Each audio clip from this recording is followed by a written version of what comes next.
PT PLN Unit Pelaksana Pelayanan Pelanggan Banda Aceh menjamin ketersediaan energi listrik untuk segala sektor, baik untuk rumah tangga maupun industri.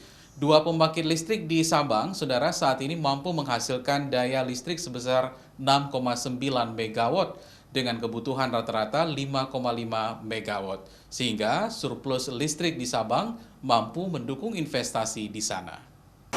Kota Sabang saat ini mempunyai 2 unit pembangkit listrik tenaga diesel yang mampu menghasilkan daya listrik sebesar 6,9 MW. 2 unit pembangkit tersebut yaitu PLTD Cot Abek dan PLTD Anek Laut. Kebutuhan rata-rata energi listrik di Kota Sabang sebesar 5,5 MW, sehingga masih ada cadangan panas sebesar 1,4 MW.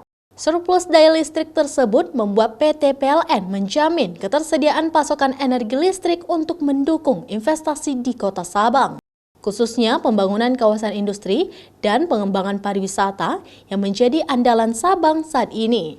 PLN juga mengumpulkan data terkait pembangunan infrastruktur pendukung pariwisata seperti hotel maupun usaha lain yang merupakan bagian dari investasi. Sampai dengan saat ini kita masih mampu kalau ada investor yang mau membangun baik itu unit usaha atau industri, kita siap untuk menambah pelanggan ataupun menambah daya bagi pelanggan yang membutuhkan listrik.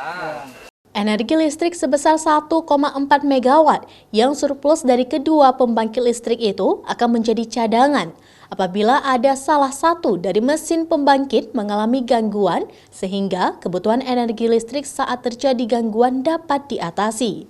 Sementara itu, jumlah pelanggan listrik di Kota Sabang berjumlah 14.000 pelanggan yang terdiri dari rumah tangga, industri, dan pemerintahan. Mustajab, Kompas TV, Sabang.